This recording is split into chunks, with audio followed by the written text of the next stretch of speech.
This is real deal homemade chicken and dumplings, tender chicken, rich broth, and dumplings made from nothing more than flour and that savory stock, the way folks have been doing it for generations. Hey y'all, I'm Melissa with New South Table, and today I'm going to show you exactly how to make these dumplings from start to finish, the way they've been made for generations. They're hearty, they're pure Southern comfort. Let's get started. I'm starting with a whole chicken that I've washed and cleaned. You can use any bone-in chicken pieces you like, but the bones are what give you that deep, rich stock. That's the foundation of this dish. Now, to build even more flavor, I'm adding a whole onion, carrots, celery, and a whole head of garlic with the outer layers peeled back just a bit. Now, I understand great-grandma may not have added the vegetables to the stock. Back then, it might have been nothing more than chicken, salt, and water, because this was what was meant to be an inexpensive meal. But either way, it's a classic that's been around for decades. I season it with salt and pepper, bring this to a boil, then lower the heat to medium, cover it, and let it simmer for a couple of hours until the meat is falling off the bone. Listen, this is not a 30-minute dinner.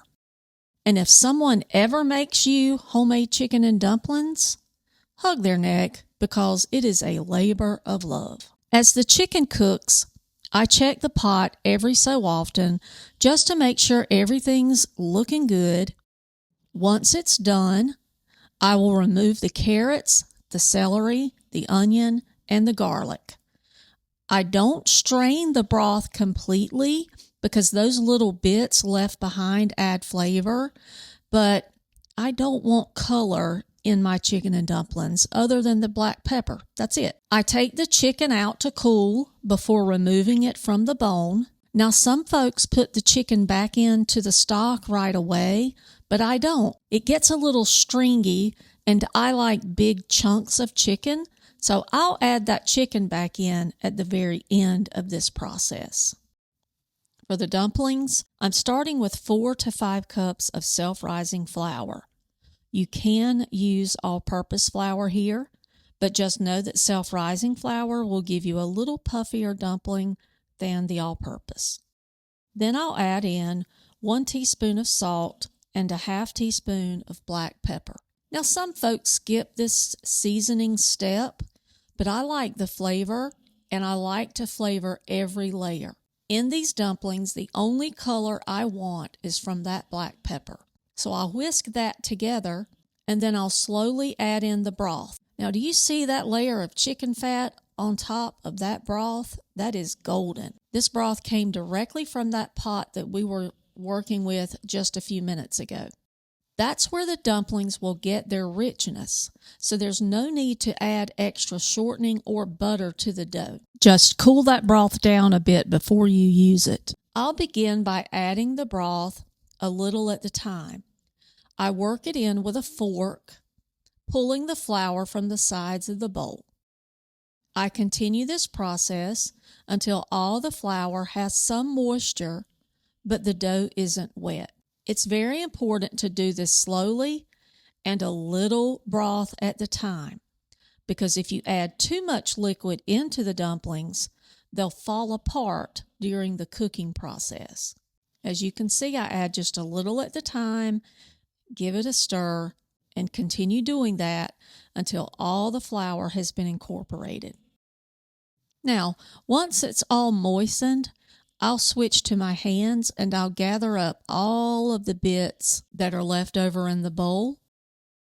It will be a little sticky at first. As you work in a little more of that flour, it should reach the point where it's soft but not tacky. Here I'm trying to show you the texture that it should be before we turn it onto a floured surface. Notice that the dough is still a little tacky. Now we turn it onto a floured surface and knead in a bit more flour. It will be sticky at first, but as you work in a little more flour, it should reach the point where it's soft but not tacky. That's when it's ready to roll out. This process may take a little while, but I want you to see the difference in the texture. I divide the dough into 3 sections.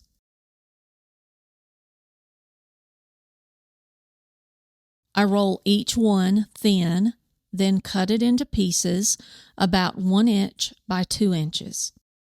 Here you can see about the thickness that I'm making these.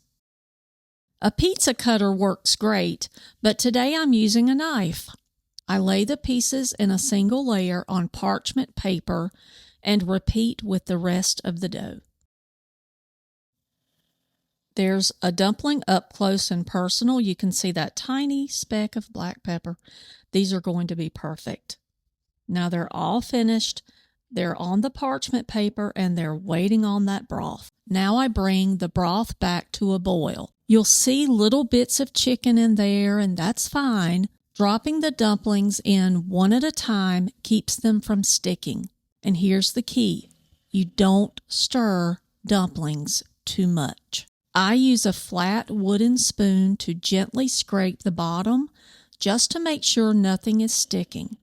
But I don't stir over and over again. Once they're all in, I turn the heat to medium-low and put the lid on the pot. The steam helps cook them through. And forget those recipes that tell you dumplings are done in 15 minutes. These take at least 30 to 45 minutes and sometimes longer.